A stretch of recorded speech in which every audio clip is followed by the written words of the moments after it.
اگه فکر می‌کنی Next.js فقط سرور کامپوننتس، API روتر و SSR داره، یه خبر برات دارم. داخل Next.js قابلیت‌هایی وجود داره که میتونن پروژه‌هات رو تمیزتر، سریعتر و حرفه‌ای‌تر کنن. اما خیلی از توسعه دهنده‌ها اصلاً ازشون خبر ندارن یا هیچ وقت ازشون استفاده نمی‌کنن. توی این ویدیو قرار 7 تا از این قابلیت‌ها رو ببینیم که احتمالاً از فردا وارد پروژه‌هات میشن.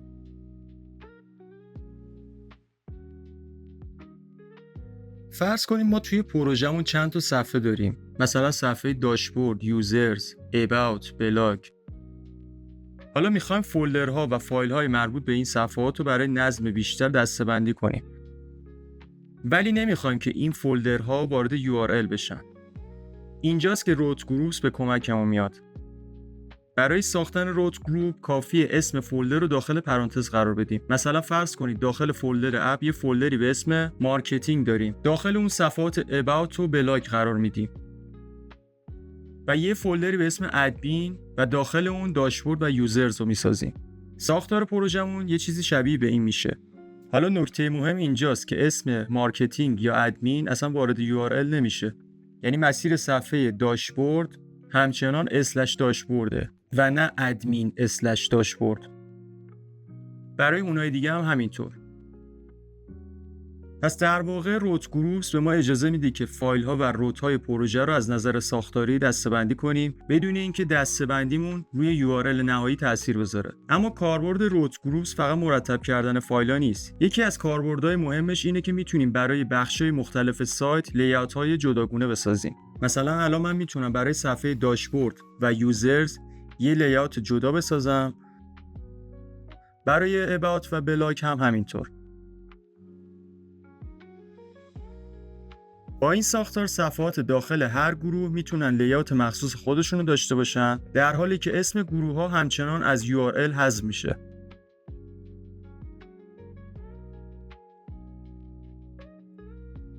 پس اگه بخوام خلاصه بگم روت گروپس در Next.js برای سازماندهی بهتر روت‌ها، مدیریت لی‌اوت‌های مختلف و دسته‌بندی بخش‌های مختلف اپمون استفاده میشه بدون اینکه اسم فولدر گروه وارد URL بشه. بنابراین هر وقت در پروژه‌تون نیاز داشتین که روت‌ها رو دسته‌بندی کنین یا برای بخش‌های مختلف لی‌اوت‌های جدا داشته باشین، روت گروپس میتونه یکی از راهکارهای تمیز و کاربردی باشه.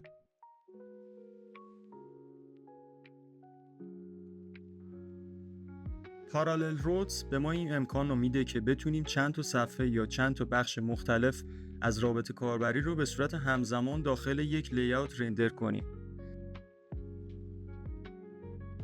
این قابلیت مخصوصا زمانی خیلی کاربردیه که بخوایم بخش‌های مختلف یه صفحه مسیر یا استیت مستقل خودشون رو داشته باشن. برای استفاده از پارالل روتس داخل اپ روتر در Next.js از چیزی به اسم اسلات استفاده می‌کنیم. اسلات‌ها رو با علامت ادساین توی فولدر رو مشخص می‌کنیم. فرض کنیم یه داشبورد داریم و می‌خوایم داخل اون هم بخش آنالیتیکس و هم بخش تیم داشته باشیم.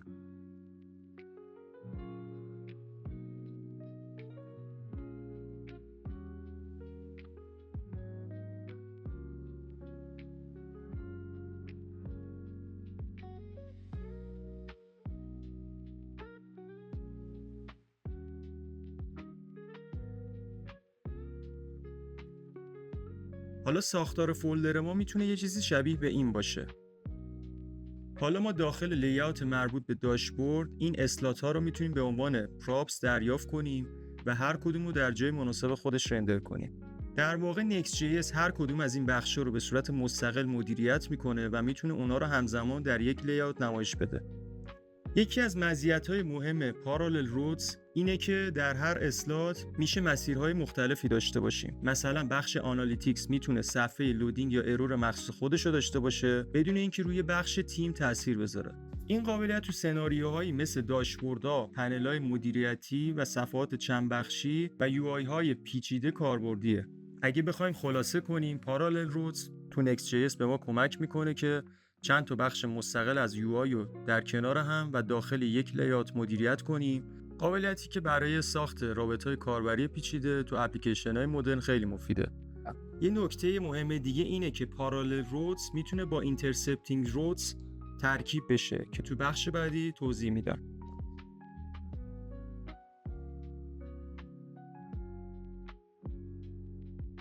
فرض کنید داخل یک سایت یه لیست از محصولات داریم و وقتی روی یک محصول کلیک می‌کنیم می‌خوایم دیتیل اون محصول داخل یک مدال نمایش داده بشه.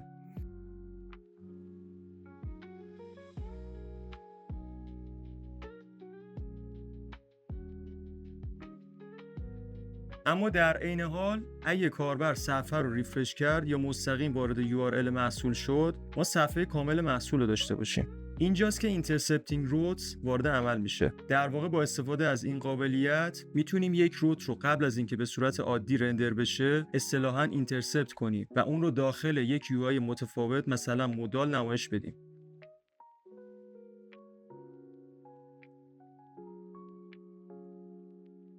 برای مثال فرض کنید که یک روتی داریم به این شکل.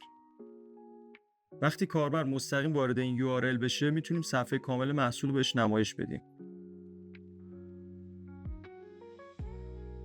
اما اگه کاربر داخل صفحه محصولات روی یه محصول کلیک کنه میتونیم همین روت رو داخل یک مدال نمایش بدیم.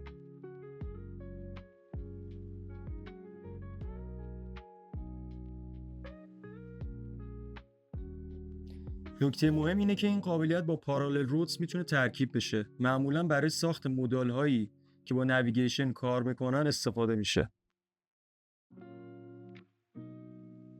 تو Next.js برای تعریف اینترسپتینگ روت از کانونشن های خاصی مثل این استفاده میکنیم. این علامت ها مشخص میکنن که میخوایم روت مورد نظرمون رو از چه سطحی در ساختار این مسیرها اینترسپت کنیم. برای مثال اگر کنار ساختار روتای خودمون یک مسیر اینترسپتینگ تعریف کنیم، وقتی کاربر از طریق نویگیشن وارد صفحه محصول میشه، Next.js میتونه به جای نمایش صفحه اصلی محصول نسخه مدال همونو برای ما رندر کنه. اما اگه کاربر مستقیم URL رو وارد کنه یا صفحه رو ریفرش کنه، دیگه اینترسپتینگ روت اعمال نمیشه و صفحه اصلی محصول نمایش داده میشه. پس به صورت خلاصه اینترسپتینگ روت به ما اجازه میده که تجربه نویگیشن های متفاوتی برای کاربر ایجاد کنیم، یعنی یه URL مشخص داشته باشیم اما بسته به این که کاربر چطور به اون URL رسیده UI متفاوتی بهش نمایش بدیم. این قابلیت مخصوصا برای ساخت پریویو یا مودال یا حتی گالری تصاویر خیلی کاربردیه. پس اگه تو پروژه Next.js نیاز دارید که یک صفحه به صورت مستقل قابل دسترسی باشه و هم در بعضی نویگیشن ها داخل یه مودال نمایش داده بشه، اینترسپتینگ روت یکی از بهترین ابزارهایی که میتونید ازش استفاده کنید.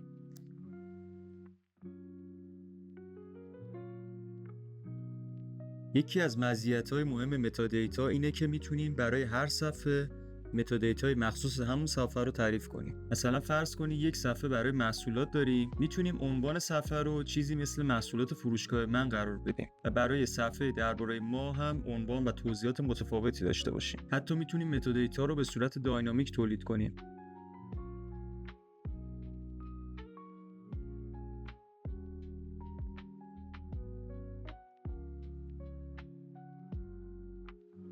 این قابلیت زمانی خیلی کاربردیه که مثلا اطلاعات یک محصول یا مقاله رو از دیتابیس دریافت می‌کنیم و می‌خوایم عنوان و دیسکریپشن بر اساس همون اطلاعات ساخته بشه. برای این کار در Next.js میتونیم از تابع Generate Metadata استفاده کنیم. در نتیجه به جای اینکه برای تمام صفحات یک متادیتا ثابت داشته باشیم، میتونیم برای هر صفحه اطلاعات منحصر به فردی تولید کنیم. متادیتا API فقط به تایتل و دیسکریپشن محدود نمیشه و امکانات بیشتری مثل اطلاعات مربوط به توییتر کارتس، اوپن گراف و آیکون سایت و موارد دیگر هم در اختیار اون قرار میده. پس اگه با Next.js و اپروتر کار میکنید، پیشنهاد میکنم حتما متادیتا API رو یاد بگیرید. چون هم مدیریت اطلاعات صفحات رو ساده تر میکنه و هم برای SEO و اشتراک گذاری بهتر صفحات در شبکه‌های اجتماعی خیلی کاربردیه.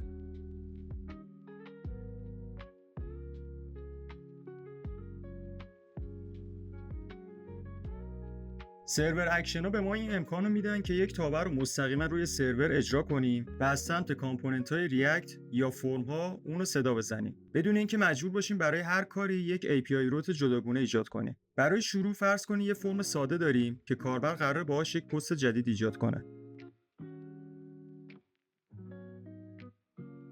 کافی داخل یک فانکشن عبارت یوز سرور رو قرار بدیم. این کار به Next.js میگه که این تابع باید فقط روی سرور اجرا بشه. و بعد فانکشنی مثل create post رو تعریف میکنیم. داخل این فانکشن میتونیم اطلاعات فرم رو دریافت کنیم، اعتبار سنجی انجام بدیم و مستقیما با دیتابیس کار کنیم. حالا میتونیم این سرور اکشن رو به یک فرم متصل کنیم.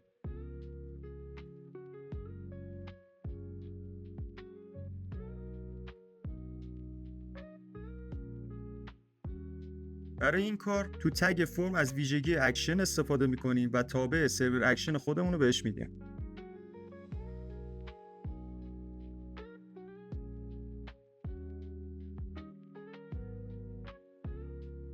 وقتی کاربر فرم رو سابمیت میکنه، Next.js اطلاعات فرم رو به سرور اکشن ارسال میکنه و فانکشن ما روی سرور اجرا میشه. نکته مهم اینجاست که چون این کد رو روی سرور اجرا میکنیم، میتونیم به منابعی مثل دیتابیس یا متغیرهای محیطی دسترسی داشته باشیم بدون اینکه این اطلاعات در اختیار کاربر قرار بگیره. یکی دیگه از مزیت‌هایی که سرور اکشنز برای ما داره اینه که تو بسیاری از سناریوها دیگه نیازی نداریم برای یک عملیات ساده یه API روت جداگونه بسازیم و بعد با فچ به اون ریکوست ارسال کنیم. در نتیجه کد ما میتونه ساده‌تر و مستقیم‌تر باشه. البته باید دقت کنیم که سرور اکشنز فقط برای کارهایی مثل ایجاد، ویرایش یا حذف داده ها نیستن. میتونن تو سناریوهای مختلفی که نیاز به اجرای منطق سرور سایت دارن استفاده بشن. پس به طور خلاصه سرور اکشنز راهی هست برای اجرای فانکشن سمت سرور و ارتباط راحت‌تر بین رابط کاربری و منطق سرور سایت.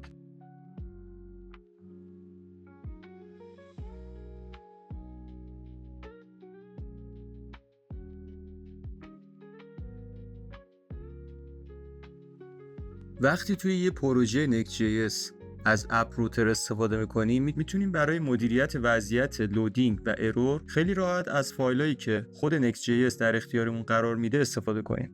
اول از لودینگ UI شروع کنیم. فرض کنید یه صفحه رو داریم که اطلاعاتش رو از یک API دریافت میکنه و گرفتن این اطلاعات ممکنه کمی زمان ببره. برای اینکه کاربر تو این مدت با صفحه خالی مواجه نشه، میتونیم داخل مسیر مورد نظر یک فایلی رو به اسم loading.js یا loading.tsx ایجاد کنیم. مثلا اگه داخل آدرس app for docs یک فایل loading.tsx داشته باشیم، Next.js به صورت خودکار زمانی که صفحه محصولات در حال بارگذاری محتوای این فایل رو به کاربر نمایش میده. داخل این فایل میتونیم از یک متن ساده مثل در حال بارگذاری استفاده کنیم یا یک آیکون اسپینر قرار بدیم.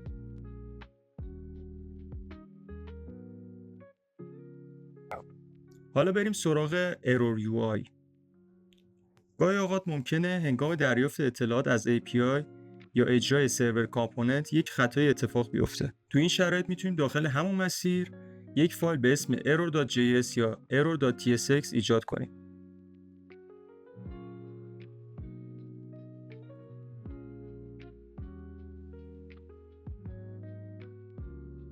این فایل باید یک کلاینت کامپوننت باشه و میتونه اطلاعاتی مثل ارور و ریست رو دریافت کنه. با استفاده از ارور میتونیم جزئیات خطاها رو بررسی کنیم و به کاربر یک پیام مناسب نمایش بدیم. از طرف دیگه با استفاده از تابع ریست میتونیم به کاربر اجازه بدیم تا دوباره درخواست رو ارسال کنه. مثلا میتونیم یک دکمه با عنوان تلاش مجدد داشته باشیم که با کلیک روی اون فانکشن ریست اجرا بشه و Next.js دوباره بخش مربوطه رو رندر کنه. پس به طور خلاصه هر وقت صفحه یا بخشی از اپلیکیشن در حال دریافت داده بود، از loading.tsx استفاده می‌کنیم و هر زمان که رندر یا دریافت اطلاعات خطایی ایجاد شد، error.tsx میتونه رابط کاربری مناسب خطا رو نمایش بده. این قابلیت‌ها کمک می‌کنن تجربه کاربری بهتری داشته باشیم و بدون اینکه مجبور باشیم برای هر لودینگ یا ارور کلی منطق اضافی بنویسیم، این وضعیت رو به شکل استاندارد مدیریت کنیم.